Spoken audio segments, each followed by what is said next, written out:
Waalaikumsalam warahmatullahi wabarakatuh. Ya, Ustaz, sudah didengar tadi kajian Ya. Dr. Tresno dan apa yang disampaikan oleh Yai Nazar Ya. Haris. Ya. Berbagai ormas-ormas Islam penyikapannya dan lain sebagainya. Ya. Apa catatan antum, Ustaz? Ya, baik. Bismillahirrahmanirrahim. Assalamualaikum warahmatullahi wabarakatuh. Waalaikumsalam warahmatullahi wabarakatuh. Ya, yang pertama kekerasan seksual itu memang harus diberantas. Ya, tidak boleh ada kekerasan seksual dimanapun dan terhadap siapapun gitu. Itu yang pertama. Hanya yang menjadi masalah itu adalah apa yang dimaksud dengan kekerasan seksual itu. Kekerasan seksual itu pada intinya sesuatu yang dipaksakan kan, sesuatu yang tidak dikehendaki itu, tidak dikehendaki itu adalah kekerasan, ya kan? Kezaliman.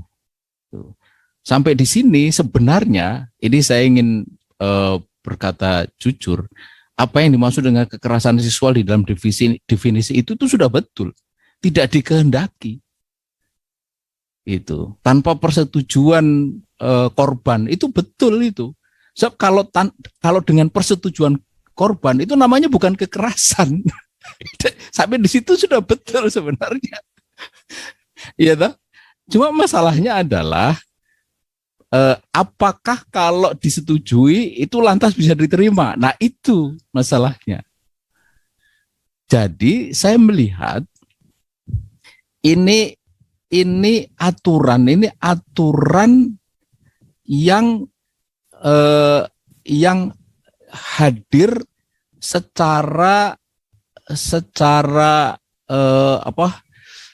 secara timpang gitu. Hadir secara timpang. Mengapa? Karena hidup manusia itu kan tidak di dalam satu sisi. Hidup manusia itu kan multidimensi, ya kan? Apalagi kalau kita bicara tentang interaksi manusia. Itu mestinya aturan itu dihadirkan secara komplit supaya jelas ini yang diatur apa. Kalau yang diatur A, bagaimana dengan B itu? Bagaimana dengan C? Bagaimana dengan D?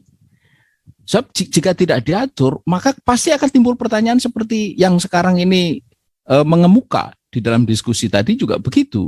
Bagaimana kalau itu konsen gitu? Kalau itu dikehendaki, apakah itu berarti boleh? Kan gitu pertanyaannya. Pasti kita akan mengatakan itu tidak boleh gitu loh. Nah, tetapi aturan ini tidak menjawab. Boleh tidak? Kalau kita kembali kepada aturan Islam syariah, kan ada memang yang namanya pemerkosaan kan gitu. Ada pemerkosaan itu. Pemerkosaan itu adalah kezaliman di mana seseorang itu memaksa untuk berhubungan seksual kepada seorang lain atau kepada, kalau laki-laki kepada perempuan gitu. Itu ada aturannya, ada hukumannya. Apakah itu salah? Itu jelas salah gitu. Terus bagaimana? Dan itu pasti tanpa konsen kan, tanpa persetujuan dari yang bersangkutan. Namanya juga diperkosa. Terus kalau ada konsen apa? Namanya perzinaan gitu. Boleh tidak? Tidak boleh. Itu. Kalau di dalam pemerkosaan yang dihukum cuma satu, yang memperkosa, karena yang diperkosa itu diruda paksa itu kezaliman, ya tanpa persetujuan dia, itu dia tidak dihukum, malah harusnya dilindungi. Bahkan dia boleh menuntut kisos itu kalau ada luka, ada kerugian dan macam-macam itu, apalagi kalau sampai tewas diperkosa itu ada urusannya panjang itu, ada takzir, ada macam-macam kan di sana. Nah, kalau zina bagaimana? Ada konsen, apakah tidak bisa diterima? Tidak bisa. Hukumannya siapa yang dihukum? Dua-duanya dihukum. Nah, pertanyaannya, Mendikbud ini ngatur yang dengan konsen apa tidak? Tidak ada. Kalau tidak ada itu pasti masalah. Pasti masalah. Itu. Karena itu menurut saya diskusi kita jangan hanya di sini, di Permendikbud ini. Kita harus melebarkan area diskusi kita. Kenapa? Karena Mendikbud sudah membuka. Kita buka aja sekalian gitu loh. Ya kan? Kenapa Anda konsen terhadap konsen lagi. Kenapa Anda begitu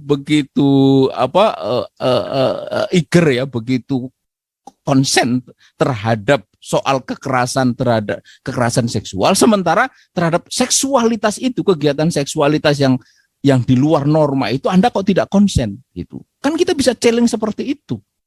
Jadi mau Anda apa sebenarnya?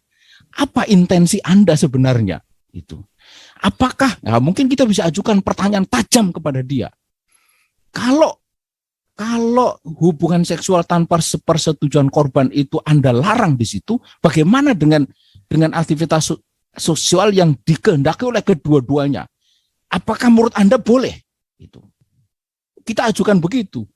Kita ajukan pertanyaan begitu. Saya kira, ya, dugaan saya dia akan gagapen itu. Dugaannya boleh, Ustaz. Ya, gitu. Kalau boleh, kita kerutuk dia, gitu. Ini menteri macam apa ini kayak begini ini? Nah, ini yang jadi soal sebenarnya. Menteri agamanya merestui, Ustaz. Ya, kalau menteri agama apa saja direstui kan? LGBT aja direstui kok, gitu. Itu bukan jadi ukuran itu, ya. Nah, jadi menurut saya ini persoalannya lebih besar dari sekedar Permendikbud. Persoalannya ini pada cara pandang. Apalagi tadi disebut-sebut SIDO kan. SIDO itu gagasan utama apa? SIDO itu gagasannya kan gender mainstreaming.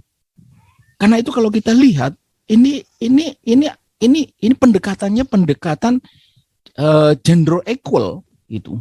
Relasi gender yang kemudian dianggap bahwa sekarang ini ada semacam relasi kuasa gitu kan, disebut-sebut begitu. Relasi kuasa antara laki-laki dan perempuan, di mana laki-laki itu merasa berkuasa, karena berkuasa itulah maka kemudian ada paksaan terhadap seksualitas. Nah, paksaan terhadap seksualitas itu yang disebut dengan kekerasan seksual, ini yang harus diperangi, kan gitu. Pertanyaannya, apakah betul kekerasan seksual itu oleh karena hegemoni gender laki-laki terhadap perempuan? Itu kan jadi soal. Nah, bagaimana kalau kekerasan laki-laki terhadap laki-laki? Kan jadi absurd akhirnya kan gitu. Absurd sekarang terjadi juga di kampus laki-laki terhadap laki-laki. Itu. Kemudian yang disebut dengan gender equal itu apa? Apakah ketika kegiatan seksualitas dikehendaki oleh kedua belah pihak itu berarti gender equal? Itu kan sesuatu yang saya kira sudah menyentuh hal-hal yang bersifat etik filosofis gitu. Jadi itu yang kedua. Karena itu kita harus bongkar ini. Jadi menurut saya nun sewu ini kepada Pak Dr. Trisno dan juga Ustadz Nazar Haris, ini kesempatan menurut saya untuk membuka semua, termasuk membuka isi otaknya Pak Menteri sekarang ini apa sebenarnya. Dan dugaan saya ini memang tidak lagi mengacu kepada tujuan pendidikan nasional. Sebab kalau mengacu pada tujuan pendidikan nasional itu pasti sih basisnya adalah takwa. Kan gitu. Itu jelas sekali kok. Cuma saya ingin mengingatkan tujuan takwa di dalam tujuan di dalam Sisdiknas itu memang dulu itu alot sekali. Saya kebetulan ikut ngerame-ramein itu beberapa tahun yang lalu. Kan bikin demo besar itu, besar sekali zaman itu bersama Pak Din Samsudin. Dan kita juga ikut hadir di dalam panja Sisdiknas. Itu sampai wakil dari PDI itu kepepet-pet gitu. Karena tidak bisa lagi memberi jawaban kenapa dia menolak iman dan takwa di dalam tujuan pendidikan. Dia tidak bisa menjawab, tapi dia tetap menolak gitu. Sampai akhirnya kewetu ininya, jawabannya itu konyol betul. Karena ini bahasa Arab gitu. Bahasa Arab, walah itu isi ruangan ketawa terbahak-bahak itu. Ngawur betul itu. Bahasa Arab lu kan. Kemudian dibilang mbak itu. Kak sampai dia menolak iku iman tahu bahasa Arab. KB ini semua ini bahasa Arab. Dewan bahasa Arab. Wakil perwakilan bahasa Arab. Rakyat bahasa Arab. Itu sampean duduk itu kursi itu bahasa Arab. Yang sampean nulis kirtos itu kertas. Kirtosun itu bahasa Arab. Bahasa Arab KB. Kalau sampean itu menolak bahasa Arab itu kokot itu bahasa Indonesia. Dia bilang. Artinya apa? Pikiran menolak iman dan takwa itu masih ada. Dan ini menurut saya harus diwaspadai. Harus diwaspadai. Jadi kalau peta pendidikan nasional itu niragama, itu saya kira memang pendidikan kita ini sekarang sedang dibawa kepada, kalau bahasa saya, itu arah sekuler radikal. Sekuler radikal itu memang tidak menghendaki ada warna agama terlalu kental. Menghilangkan agama sama sekali tidak mungkin, mereka tahu itu. Tidak mungkin, apalagi di negeri mayoritas muslim seperti Indonesia. Cuma yang mereka kehendaki itu agama yang tipis-tipis saja. Jangan terlalu tebal, jangan terlalu kental, jangan terlalu hijau gitu loh. Ya agak kuning-kuning, kalau perlu agak semu merah gitu loh. Ah begitu, itu yang dikehendaki. Karena itulah apa yang kita katakan kebangkitan Islam di kampus-kampus, di masjid kampus, itu kan mereka gusur semua. Masjid kampus kan dikendalikan.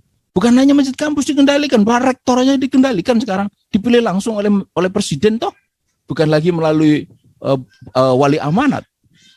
Nah, jadi ini yang saya kira harus kita waspadai itu. Karena itu saya setuju bahwa MUI berteriak, itu bagus sekali. Muhammadiyah apalagi, itu punya kewajiban moral yang sangat penting untuk tidak membiarkan Permendikbud ini lolos begitu saja. Mengapa? Karena kalau kita bicara tentang partisipasi dalam pendidikan nasional, Muhammadiyah lah yang paling luar biasa gitu. Lalu Anda bicara tentang etika moral, lalu bicara tentang bagaimana mengatasi kekerasan seksual di perguruan tinggi tanpa melibatkan Muhammadiyah. Anda ini sedang mimpi apa ini? Anda sedang mestinya belajar ke Muhammadiyah ya. Oh iya, begitu. Muhammadiyah itu bukan hanya sekedar diajak untuk diskusi, belajar kepada Muhammadiyah. Gitu. Ya toh? Loh, sekarang kita lihat itu urutan perguruan terbaik itu kan selalu Muhammadiyah itu ada di situ. Kalau enggak UMY, ya UMS kan gitu, atau UMM itu selalu masuk di situ. Cara kesejarahan juga iya, Ustaz.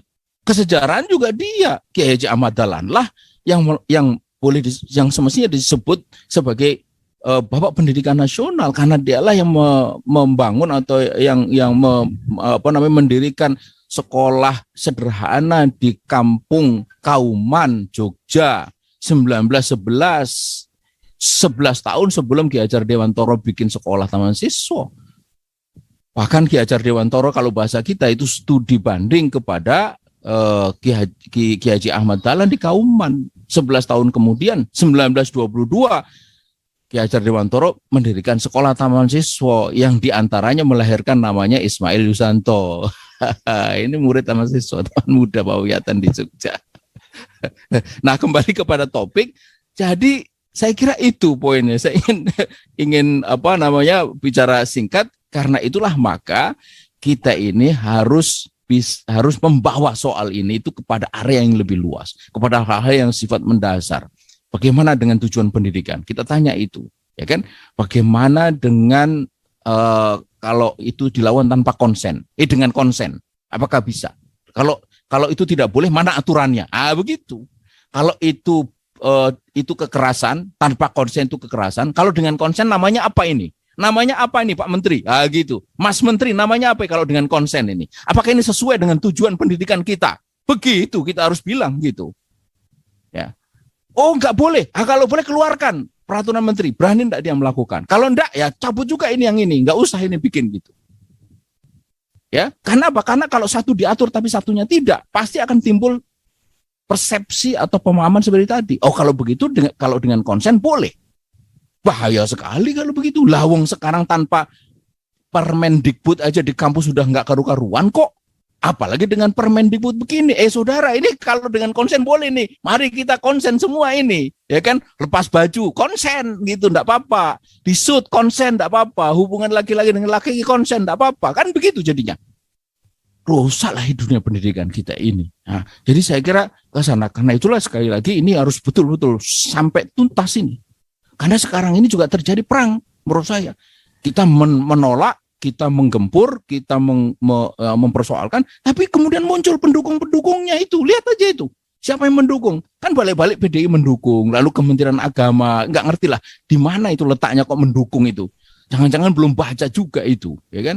Dan lain sebagainya itu kelihatan sekarang. Itu memang terbelah antara yang menginginkan Islam yang sebenarnya dengan yang tidak, atau setidaknya memperhatikan nilai-nilai Islam dengan yang tidak gitu. Nah kalau kayak begini kan bahaya. Negeri kita ini mau dibawa kemana? Saya kira gitu, Pak Slamet. Ya, jadi Rekom antum apa ini? Rekomannya itu jelas cabut saja. Kalau enggak ya bikin aturan yang konsen tadi.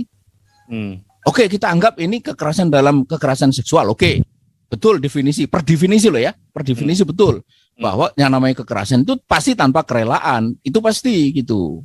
Tetapi atur juga yang ada konsen ini supaya kedua-duanya kena. Seperti halnya kalau dalam syariah itu pemerkosaan itu ada aturannya, yang sama relanya itu juga ada namanya zina. Dua-duanya diatur gitu loh. Selesai, sehingga orang tidak mungkin bisa lari. Seluruh dimensi perbuatan manusia, relasi seksual laki-laki dan perempuan kena semua. Gitu. Ya kan? Jangan lagi ada pemaksaan atau jangan lagi ada suka sama rela. Lawang mendekat saja sudah tidak boleh kan? Mendudukkan pandangan kan begitu luar biasanya syariat Islam itu. Nah, sekarang bagaimana mentransformasikan syariat Islam itu dalam konteks hukum positif, itu kan yang dimaui gitu oleh kebanyakan dari kita gitu.